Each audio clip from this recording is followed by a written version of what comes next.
Hi everyone, it's day 18. We have a bit of a longer story tonight. This comes from Jonah. You might know it as the story of Jonah and the whale or Jonah and the big fish. Lots of names for this story. But yeah, we're going to read about the story and it's called God's Messenger. God had a job for Jonah, but Jonah didn't want it. Go to Nineveh, God said, and tell your worst enemies that I love them. No, said Jonah. Those are bad people doing bad things. Exactly, said God. They have run far away from me, but I can't stop loving them. I will give them a new start. I will forgive them. No, said Jonah. They don't deserve it.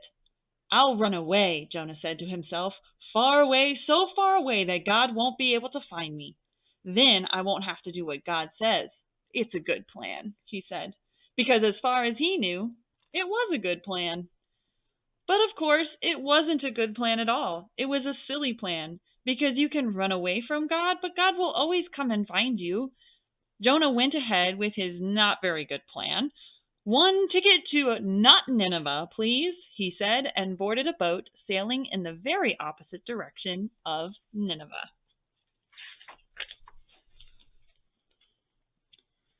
Well, it wasn't long before a fierce wind blew and the boat started to lurch and pitch and roll and everyone started turning green. Jonah sat bolt upright in his bed. You see, the first thing that went wrong with Jonah's not very good plan was that God sent a big storm after him. The sailors couldn't sail their ship properly.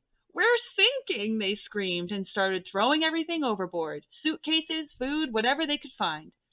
By now, Jonah knew that the storm was his fault. Throw me in instead, he shouted to the sailors, and the storm will stop. The sailors weren't sure. It's the only way you can be saved, Jonah cried. And so 1, 2, 3. Splash! No sooner had Jonah hit the water than the waves grew calm, the wind died down, and the storm stopped.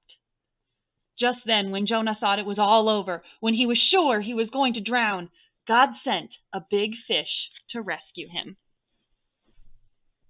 The fish swallowed Jonah whole with one big gulp.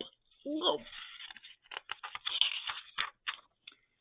Jonah must have thought he'd died. It was so dark in there, like in a tomb. But then he smelled the rotting food and felt the slimy seaweed and knew he wasn't dead. He was in the belly of a fish. Sitting there in the darkness for 3 whole days, Jonah had plenty of time to think. Pretty soon, he realized his plan was, well, a very silly plan indeed. He was sorry for running away. He prayed to God from inside the great fish and asked God to forgive him. After 3 days, the fish spat Jonah safely out onto a sandy beach. Just then, Jonah heard something calling his name. Go to Nineveh, God said. And this time, Jonah said, yes. He went straight to Nineveh and told everyone God's wonderful message. Even though you've run far from God, He can't stop loving you, Jonah told them. Run to God so God can forgive you. The people of Nineveh listened to Jonah. They started loving God. They learned to do what God said and to stop running away, just like Jonah. Many years later, God was going to send another messenger with the same wonderful message. Like Jonah, he would spend 3 days in utter darkness. But this messenger would be God's own Son. He would be called the Word, because he himself would be God's message. God's message translated into our own language. Everything God wanted to say to the whole world in a person. Kind of a cool story, isn't it?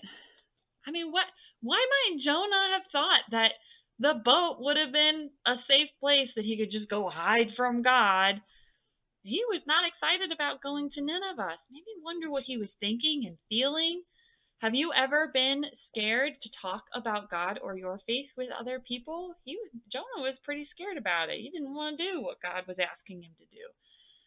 So I want you to take a moment and share your fears with God and maybe ask God to help you whenever you are feeling nervous or scared. And thank God for sending Jesus, God with us, to walk alongside you.